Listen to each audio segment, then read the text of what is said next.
시청자 여러분, 지난 주말과 주일 주 안에서 평안하셨습니까? 시작된 한 주간도 성삼일체 하나님께서 여러분들 함께 하시기를 원합니다. 이번 주에도 변함없이 하나님 말씀 중심의 삶을 살아가시기를 간절히 원하오며, 현우리와 함께하는 올해 10번째 구원의 여정을 출발하도록 하겠습니다. 2023년 10주차입니다. 올해 10번째 하나님의 말씀은 누가복음 19장 46절의 말씀이 되겠습니다. 자, 함께 외웁시다. 그들에게 이르시되 기록된 바 내 집은 기도하는 집이 되리라 하였거늘 너희는 강도의 소굴을 만들었도다 하시니라. 누가복음 19장 46절 말씀. 아멘. 다시 한번 해봅시다.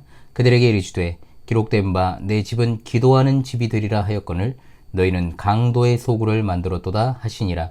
누가복음 19장 46절 말씀. 아멘.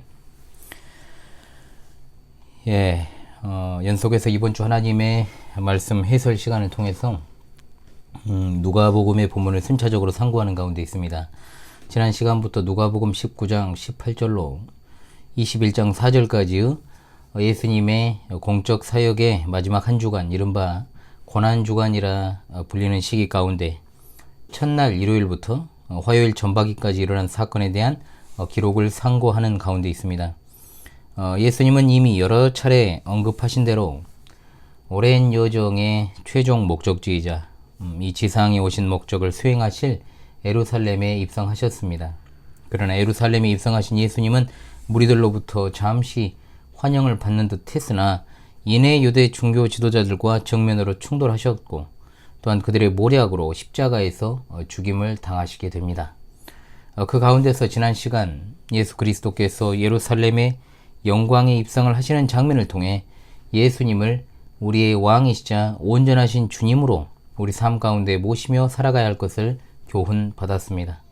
오늘은 그에 이어 예수님께서 예루살렘을 향하여 우시며 탄식하시고 그 멸망을 예언하신 일과 더불어 그 이유 중에 하나인 성전을 강도의 소굴로 만든 죄에 대해서 노를 발하시는 장면이 등장합니다.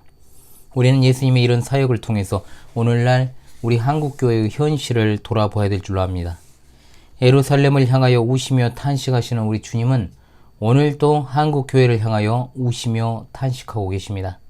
그 이유를 오늘 말씀을 통해서 우리에게 보여주십니다. 역사는 반복된다는 말이 있죠. 언제나 역사를 통해서 우리가 배우고 또한 그것을 타산지석으로 삼아서 똑같은 실패의 역사를 반복하지 않아야 된다는 취지로 역사를 잊은 민족에게 내일은 없다라는 우리가 말을 흔히 쓰곤 합니다. 같은 취지로 성경을 잊어버린 백성에게 미래는 없다라는 말을 전하고 싶습니다. 오늘 말씀을 통해서 예수님의 눈물과 탄식, 그리고 예루살렘의 죄악을 고발하시는 모습을 통해서 마땅히 우리 한국교회와 우리 자신을 되돌아보며 변화되는 계기로 삼아야 할 줄로 믿습니다.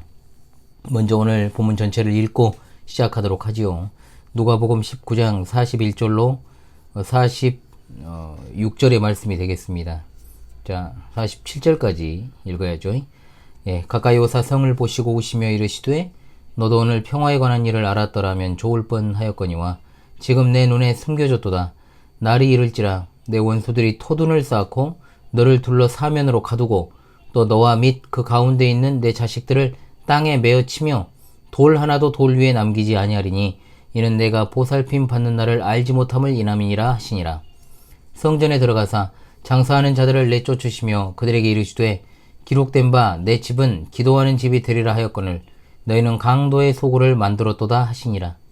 예수께서 날마다 성전에서 가르치시니 대제사장들과 서기관들과 백성의 지도자들이 그를 죽이려고 꾀하되 백성이 다 그에게 귀를 기울여 들으므로 어찌할 방도를 찾지 못하였도다. 아멘. 41절에 우리 주님이 가까이 오사 성을 보시고 우시며 라고 하십니다. 본절부터 44절까지는 예수님의 예루살렘 승리의 입성에 관한 기사 가운데 누가복음에만 나오는 내용입니다. 여기에는 무리들이 예루살렘의 정치적인 의미를 가진 메시아 왕국이 세워질 것을 기대하며 흥분된 감정을 감추지 못하고 있었을 그때 예수님은 이와 반대로 멀지 않은 장래에 있을 예루살렘의 멸망을 바라보고 우시며 이른바 슬픔의 노래, 애가를 부르는 내용이 기록되어 있습니다. 장차 예루살렘에 임할 재앙을 정확히 내다보시고 이에 대하여서 슬퍼하셨음을 보여주고 있습니다. 우시며에 해당하는 원어는 울다, 곡하다, 애곡하다라는 뜻입니다.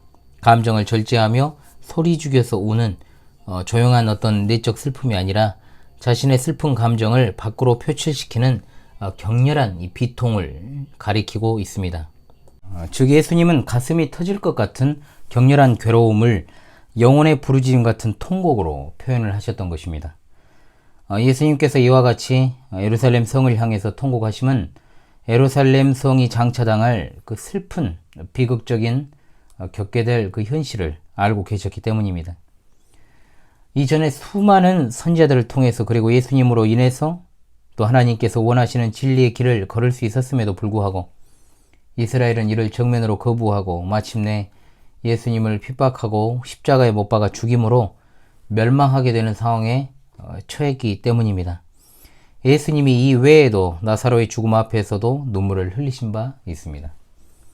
예수님께서 우시며 하신 말씀을 보겠습니다. 이르시되 너도 오늘 평화에 관한 일을 알았더라면 좋을 뻔하였거니와 지금 내 눈에 숨겨졌도다.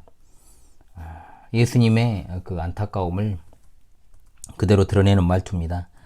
이는 과거에 이루지 못한 일에 대한 안타까움을 나타내는 표현으로서 예루살렘 성으로 대표되는 예루살렘 사람들, 곧 유대인들은 평화에 관한 일을 몰랐고 예수님은 이것을 안타깝게 여기신 것입니다. 내가 알았더라면 좋았을 텐데 라는 이 말.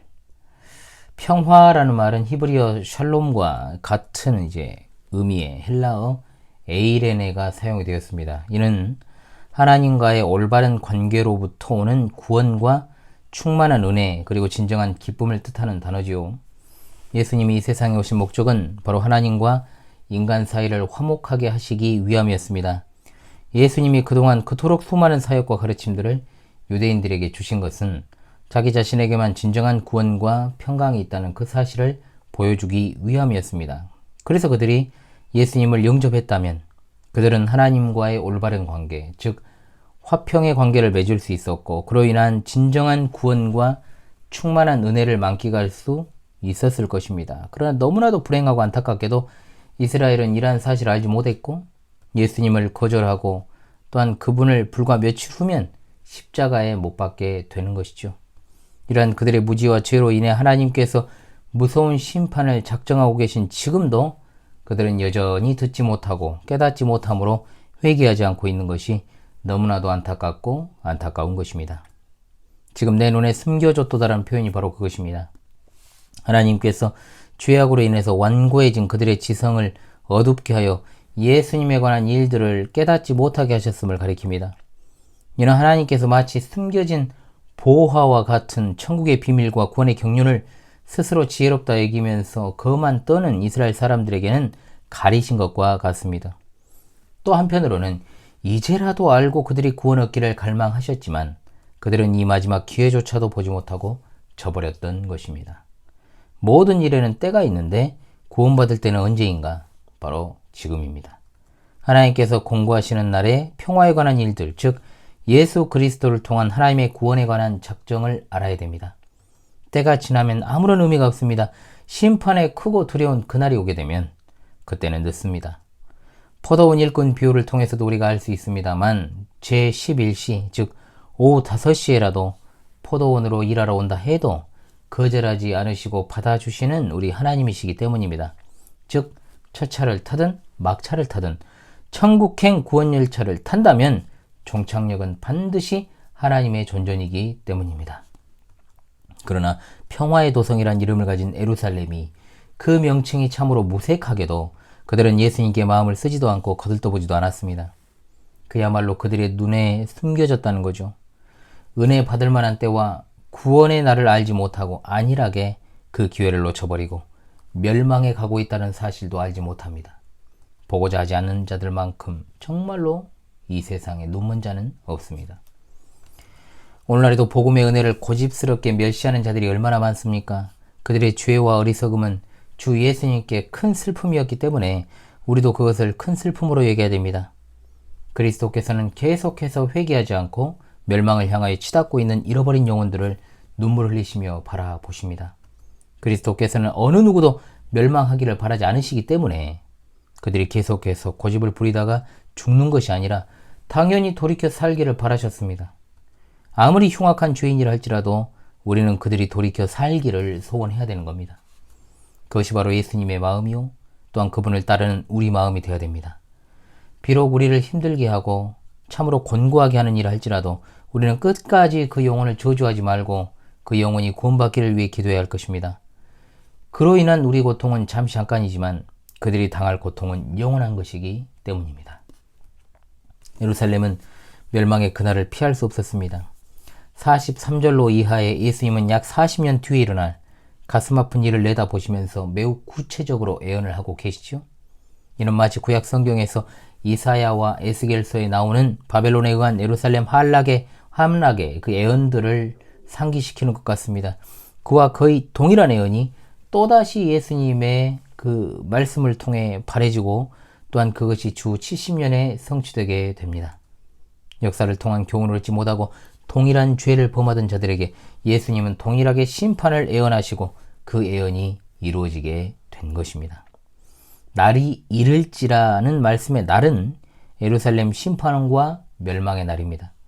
마치 불신자들에게 예수님께서 도둑같이 임하시는 것처럼 하나님께서 보내신 속죄의 어린 양이신 예수님을 십자가에 못 박아 죽인 죄에 대한 심판이 예수님 당시의 세대에게 임한 것처럼 급작스럽게 호련히 임하게 되는 거죠.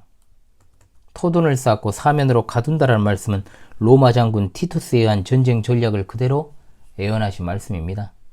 티투스는 주 70년 예루살렘에 쳐들어와 성 사방으로 토둔과 방벽을 쌓고 또한 3일 만에 예루살렘 성을 완전하게 봉쇄해버리죠. 제가 이제 신구약 중간기 역사를 강의하면서 이 부분에 대해서도 구체적으로 이제 강의를 하겠습니다만, 그렇게 해가지고 복음로를 차단하고 수천 명의 예루살렘 주민들이 굶주림으로 죽어가는 그야말로 이 곡성으로 가득 찬 그러한 성이 되어버리고 말죠.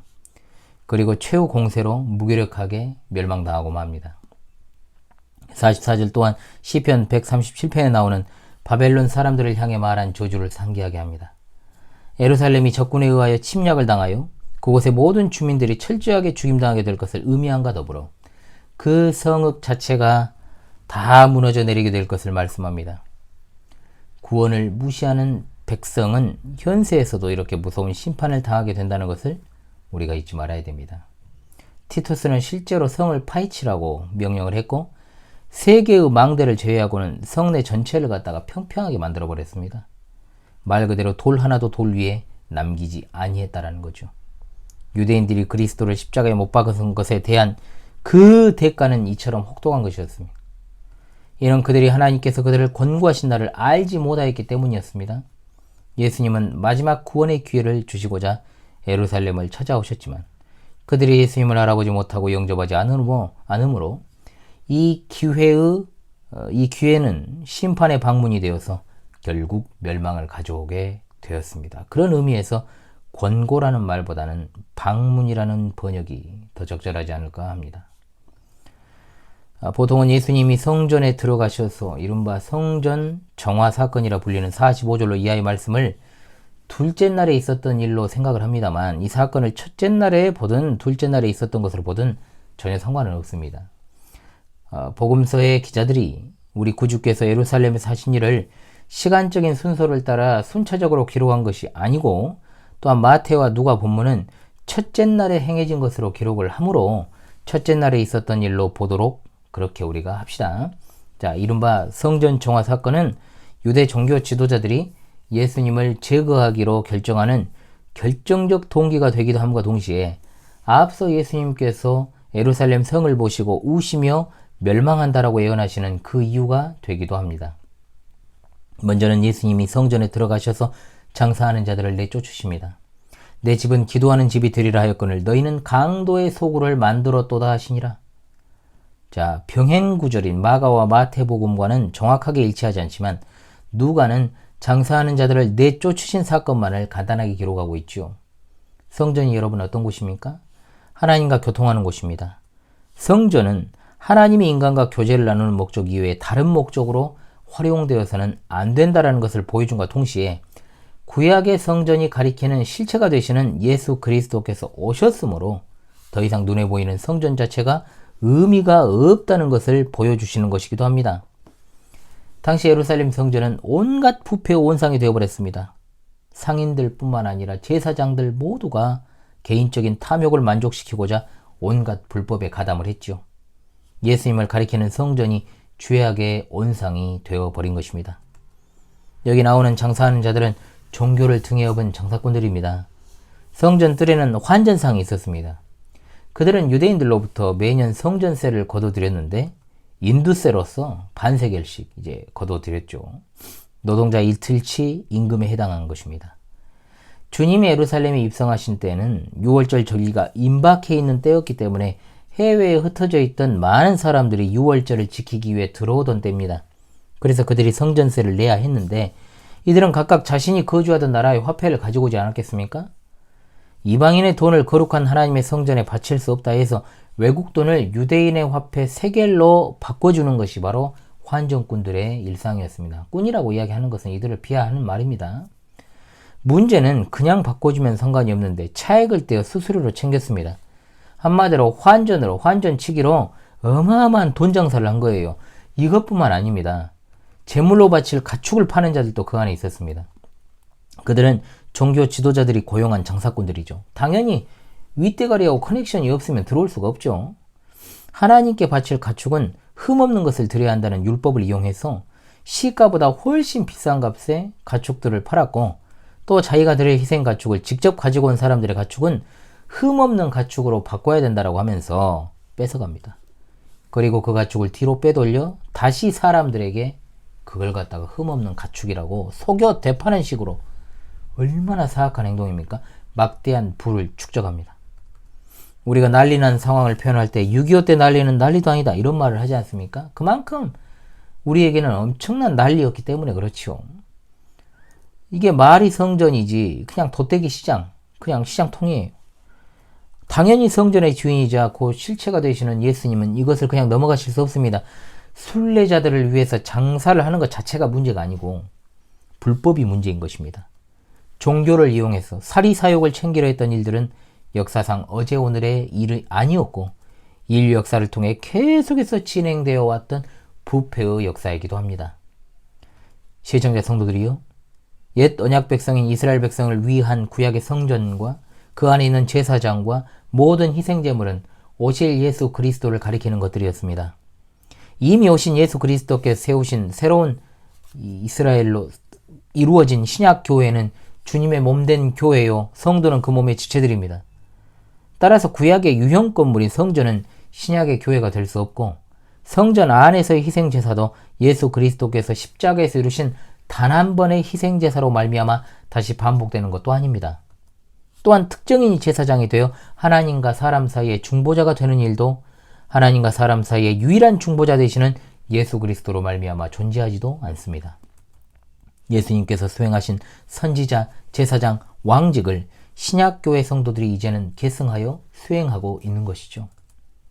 그러나 오늘 종교를 이용해 자신의 사리, 사욕과 탐욕을 채우려는 자들에 의해 이러한 예수님 당시의 종교 지도자들의 행태와 그리고 중세기에 사악한 로마교회의 교권이 다시금 한국교회에서 그동안 누룩처럼 번져 회복하기 어려울 정도의 단계에 이르렀고 오늘에 이른 것입니다. 성도들은 여전히 구약의 성전과 신약교회를 구분하지 못하는 이들이 많습니다. 신약교회 성도들에게 특별히 구별된 거룩한 공간이 결코 있는 것이 아니고 하나님을 예배하기 위한 편의 공간으로서의 예배당이 존재할 뿐인데 예배당 자체를 성전화하여 그것을 더욱더 크고 웅장하고 화려하게 건축하는 것이 마치 하나님의 뜻인 것처럼 불필요한 곳에 피 같은 성도들의 연보를 낭비하고 그 건축의 뒷면에는 막대한 은행 대출로 인한 이자와 부채 등이 있어 교회가 주교의 복음의 기관인지 아니면 건축 빚을 갚기 위해 장사하는 곳인지 알 수 없게 되어버린 현실이 예수님 당시 유대 종교 지도자들의 피호를 받아 종교를 이용하여 장사하던 자들과 비교해보면 과연 여러분 어느 쪽이 더 하나님 보시기에 악한가 물었을 때 여러분 선뜻 대답할 수 없을 정도로 부끄러운 현실을 우리가 마주하게 되는 겁니다. 그렇지 않습니까? 그렇다면 작은 교회 및 이제 개척된 교회는 현실적으로 다를까요? 규모만 다를 뿐입니다. 그 안에서 자행되는 일들은 똑같아요. 삭개오가 구원받은 사건에 관한 강설에서도 말씀을 드렸습니다만 하나님 앞에서는 그것이 규모가 크든 작든 상관없이 불법은 다 불법일 뿐입니다. 규모가 크면 도둑놈이고 규모가 작으면 유돌입니까? 융통성입니까? 이런 부당한 현실 우리가 살고 있습니다. 그러나 절대로 그렇지 않다는 겁니다. 본질에서 벗어났다면 대형교회뿐만 아니라 이제 막 개척된 교회도 타락하고 부패한 곳일 수 있다는 겁니다. 그 안에 있는 사람들이 어떤 마음을 품고 주님을 대하고 있는가? 복음의 진전을 이루는 것보다 수적인 진전을 이루기 위해서 용을 쓰고 규모적 확장이 이루어지는 것이 간절한 소망이라면 그것 자체가 타락인 것입니다. 저도 부끄러움을 감출 수 없어요. 왜냐? 저도 아주 잠깐이나마 주님이 위탁하신 양들을 순수하게 말씀의 꼴로만 먹이고 또한 거기에만 신경 써야 했음에도 불구하고 이 얼마 되지 않은 숫자의 양들을 목양하면서도 감사함으로 하기보다 정말로 숫자에 매몰되어 다른 사람의 눈을 의식했던, 그러니까 크게 성장하고 싶은 마음은 전혀 없었는데 남을 좀 의식했던 좀 저 자신을 발견하기도 했습니다. 눈치를 본 거죠. 말은 역사적 정통 기독교의 신앙 노선을 이야기하고 계승한다라고 말하지만 나도 모르는 순간에 세속적인 가치관이 엄습하여 목회자로서 잘 별로 갖추어지지 않은 자들이 소위 그런 생각을 했다는 겁니다. 과거에. 아무것도 아닌 자들이 진짜 규모 있게 목회하는 모습을 보고 시기 아닌 척 시기했던 그 마음이 있었음을 솔직히 고백합니다. 부끄럽습니다. 바른 신앙 노선을 앞세워서 더럽고 추악한 저의 무력을 감췄던 것입니다. 규모가 작든 적든 상관이 없는 거예요. 시청자 성도들이여, 우리는 개혁교회 성도들입니다. 개혁교회는 개혁된 교회로서 오직 하나님의 주권과 하나님의 말씀의 충분성을 믿고 성령을 따라 행하는 교회입니다. 신앙의 지도자는 물론이고 큰 자로부터 작은 자에 이르기까지 진리 안에서 행하는 것이 역사적 정통 기독교의 개혁교회인 줄로 믿습니다. 우리 안에 있을지 모르는 탐욕과 무력, 인본주의적 가치관들이 어떤 그런 누룩을 속히 제거하여 주님의 참된 교회를 굳건하게 세워나가야 될 줄로 믿습니다. 또한 우리 주님은 날마다 성전에서 가르치셨다라고 했어요. 성전의 본질은 바로 하나님의 말씀 그 자체이신 빛 대신 예수 그리스도시며 하나님의 말씀이신 예수 그리스도를 듣고 따르는 곳입니다. 그런 아이러니하게도 이는 결정적으로 예수님을 죽이고자 꾀하는 계기가 되어버립니다. 당장은 실행하지 못합니다. 백성들이 예수님을 지속적으로 추종하고 지지하는 것 때문에 그렇습니다. 교회는 복음의 기관이요 은혜의 교육기관으로서의 역할을 감당해야 됩니다. 그리스도께서는 교회에 은혜의 방편을 주시고 이를 통해서 성도들로 하여금 자라가게 하셨습니다. 첫째는 신구약 66권의 가감없는 하나님의 말씀이요, 다음은 말씀에 기반한 성례 곧 세례와 성찬이며 셋째로 하나님의 말씀에 기반한 기도입니다. 목회자들이 저마다의 말도 안 되는 목회 철학을 가지고 목회한다 말을 합니다. 그러나 과연 오늘날 한국교회 상당수의 목회자들이 저마다 가지고 있다는 그 목회 철학이란 말이 결코 합당하지 않다라고 제가 얼마나 자주 말씀드렸습니까? 그리고 참으로 그 목회 철학이라는 것이 다양성을 띠고 있는가? 그리고 목회자의 어떤 가치관이 다양할 수 있는가를 질문했을 때 우리는 성경에 판단받아야 됩니다. 고개를 갸웃거리지 않을 수가 없어요. 오늘날 한국교회가 부패하는 현실을 여러 가지 원인에서 찾고 있습니다만 본질에 충실한 분들을 제외하고는 대다수가 어떻습니까? 도덕적, 사회적 문제에서 그 원인을 찾는 이들이 많습니다. 교회는 영적인 기관이기 때문에 그 안에서 일어나는 일들도 영적인 것임을 잊어서는 안 됩니다. 교회의 타락은 다름 아니라 말씀의 변질이요 교리의 타락에서 비롯된다는 사실을 잊어서는 안 돼요. 목회자의 목회 철학이 따로 있는 게 아니라 목회자는 오직 하나님의 은혜의 방편을 통해 목양하는 것일 뿐, 즉 종은 주인의 철학에 따라 일을 해야 하는 것일 뿐 종놈이 양을 치는 철학이 따로 있을 수가 없다는 겁니다. 이거 분명한 사실 아닙니까? 뭔 종에게 철학이 있어요. 종의 철학은 오직 주인을 따르는 것뿐. 그것은 이미 인본주의가 교회 안에 깊숙이 들어왔다는 증거입니다. 각자의 가르치는 방식은 다를 수 있어요. 방법론에 있어서 설교의 방법론도 다를 수 있습니다. 세세한 교회 운영이나 교회 행정도 사람의 성향에 따라 달라질 수는 있는 겁니다. 그리고 그러한 다름이라고 하는 것은 본질적인 요소가 아니기 때문에 다른 거지 틀린 것은 분명 아닙니다. 그렇지 않습니까? 그럼에도 불구하고 교회를 이끌어가는 원동력은 하나님의 말씀이라는 그 본질에서는 절대로 벗어나서는 안 되는 겁니다. 예수님이 성전을 정화하시고 나서 새롭게 가판대를 세운 것이 아니고 다른 새로운 프로그램을 성전에 도입하여 시행하신 것이 아니라 늘 그래 오셨던 것처럼 하나님의 말씀을 가르치셨다는 사실에 주목합시다. 여기저기서 교회가 안 된다는 말을 많이 했죠. 지금은 그런 말조차도 하기 어려운 시대가 되었습니다. 그럼 안 되지 잘 됩니까? 그리고 그 안 된다라는 말 자체가 얼마나 잘못됐습니까? 왜? 교회가 무슨 사업체입니까? 무슨 자영업자예요? 사업체길래 되네 안 되네 그런 말을 하고 있어요. 성도를 돈으로 보는 게 아니면 사람이 늘었나 늘지 않았느냐. 왜 이런 질문을 합니까 목회자들이. 이따위 질문도 해서는 안 된다고 제가 얼마나 강조했습니까? 목회자를 걱정해서 그런 말 한다고요? 하나님께서 불러 세우신 목회자의 삶을 왜 걱정합니까? 왜 걱정해요? 살아도 주를 위해 살고 죽어도 주를 위해 죽으면 그만이지. 예수님을 위해 무슨 삶을 던진 목회자들한테 잘 죽으라고 격려를 해야지. 예수님을 위해 삶을 던진 목회자들한테 무슨 놈의 본인이 더 여유가 있으면 그냥 도와주면 그만 아니에요? 뭐 말이 그러면 해요. 그런 질문이나 걱정은 그야말로 한국인들의 불필요한 오지랖이라 이 말이에요. 왜 그런 말을 합니까? 그러잖아요. 본인이 도와줄 거 아니면 조용히 있어야죠. 그것도 아니고 그냥 입에서 나오는 겁니다. 그게 그냥 일상이니까 그런 대화가. 교회는 은혜, 즉 받을 자격이 없는 자들, 즉 하나님의 선물이 거저 주어진 자들의 모임이 아닙니까? 당연히 하나님의 은혜로만 자라가야 되는 곳입니다. 얼마 전에 저희 성경교리학교 식구들과 순교지 염산교회, 한국 기독교 최대 순교지죠. 70명의 순교자를 배출한 그 염산교회 다녀왔습니다만 어찌 보면 그분들의 삶은 잘 죽기 위한 삶이었습니다. 얼마나 귀한 일입니까 여러분. 이 선교의 불모지에서 선교 역사 채 50년이 되지 않은 그 시점에 일어났던 그 끔찍한 일들. 그런데 그런 선교의 사건이 100년이 지났습니까? 1000년이 지났습니까? 고작 70여 년 전에 일어났던 일이에요. 72년 전에. 그런데 그것이 얼마나 지났다고 등 따시고 배부른 소리들을 하고 있습니까? 성도들은 마땅히 자신 안에 있는 부정과 부패와 적폐들을 청산하고 그것들이 누룩처럼 번지는 것을 사전에 차단하거나 또는 도말해야 되고 마지막 때가 가까울수록 하나님의 말씀을 더욱더 사모해야 될 것입니다. 유형교회에 소속되어 있다는 것이 구원을 보장하지 않습니다. 예수님을 따르고 그분을 최측근에서 모시던 그런 많은 무리들조차도 예수님을 십자가에 못 박으라 외쳤고 그분의 최측근 제자들조차도 예수님을 팔아먹고 예수님 부인하고 그분에게서 싹 다 도망치기 바빴다라는 것을 기억하십시오.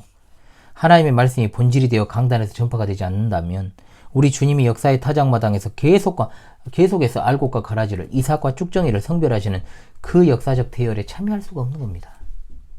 교회는 은혜로 양들을 모으는 복음 전파의 기관인과 동시에 양을 해치려는 자들과 양틈에 숨어있는 염소들을 쫓아내어 교회의 순수성을 파괴하려는 자들로부터 양들을 지키는 성별의 기관이 되어야 될 줄로 믿습니다. 주님의 교회라고 타이틀 걸고 십자가를 내걸었지만 주님과는 상관없는 일들을 수행하는 일들이 만연하는 이때 우리는 교회의 왕, 교회의 참된 주인이 누구이신가? 바로 예수 그리스도이심을 다시금 묻고 답하여 강도의 소굴이 아닌 거룩한 주님의 교회, 참된 교회, 신실한 교회를 이루기 위하여 전진하며 나아가야 될 줄로 믿습니다. 이 세대를 본받지 말고 오직 마음을 새롭게 함으로 변화를 받아 하나님의 선하시고 기뻐하시고 온전하신 뜻이 무엇인지를 분별하는 성도들이 다 되시기를 바랍니다. 다시금 이번 주 하나님 말씀을 외우면서 우리 교회는 과연 예수님이 주인이신가를 심각하게 따져 묻고 우리 각자의 삶과 가정과 교회를 하나님의 뜻에 맞춰 세워나갈 수 있기를 간절히 바랍니다. 자, 이번 주 하나님 말씀 외우며 마무리하겠습니다. 그들에게 이르시되 기록된 바 내 집은 기도하는 집이 되리라 하였거늘 너희는 강도의 소굴을 만들었도다 하시니라. 누가복음 19장 46절 말씀. 할렐루야. 아멘.